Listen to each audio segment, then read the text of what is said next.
বন্ধুরা, স্বাগতম সবাইকে আমার নতুন এক ব্লগে। এই ব্লগে বন্ধুরা দেখতে পারবেন মেঘালয়ের পাহাড়ি নদীতে মাছ ধরার অভিজ্ঞতা। আপনাদের মাঝে এই ভিডিওটা শেয়ার করতে চাই। ভিডিওটা অবশ্যই অন্য টাইপের হইতে আছে, আপনারা দেখতে থাকেন, ইনশাআল্লাহ আশা করি ভালো পাবেন ভিডিওটা। আর আমার সাথে আছে একজন অফুর আলী ভাই। আর নদীটা এই নদী, এই দে ধর ধর, বড় মাছ আছে, বড় মাছ আছে, বড় মাছ আছে, বড় মাছ ধর, আছে না? এই আছে আছে আছে। তো প্রথমে জঙ্গল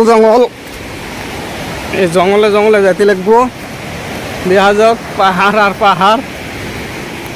আয়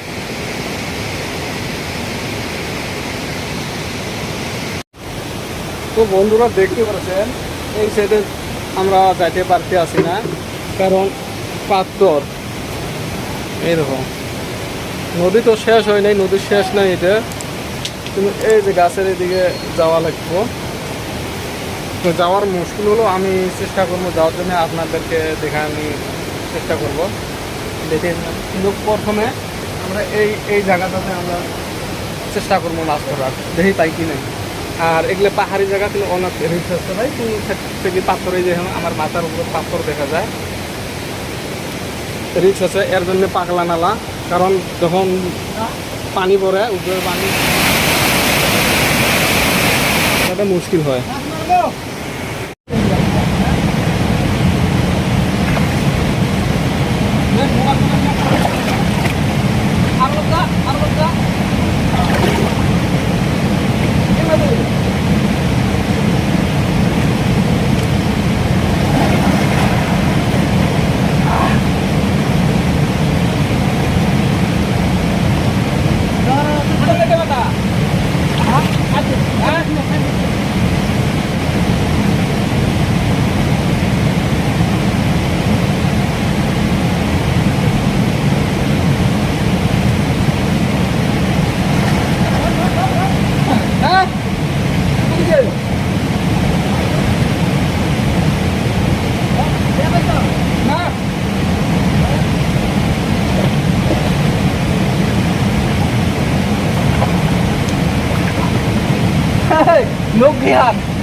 ভাই জাল সারে দিয়েছি, জাল হারে গেল।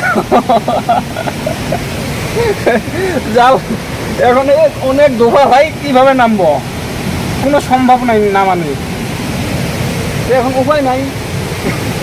মাছ ধরা তো দূরের কথা ভাই, জালটা বেকার গেল।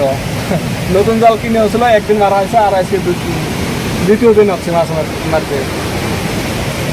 তো বন্ধুরা কি করবো, আজকের ভিডিওটা এখানে শেষ করা যাক, না হলে আর তাছাড়া আমাদের উপায় নেই, কারণ জাল ডুবিয়ে গেছে। অনেক দফা ভাই, অনেক দফা। এখানে নামানিটাও তো কি না, মানে পাহাড়ি এলাকা, এগুলো জায়গা ভাল না ভাই, যার জন্যে পানি আরও কিছু শুকালে পরে আবার আসবো, দেখা করবো অন্য এক ভিডিও।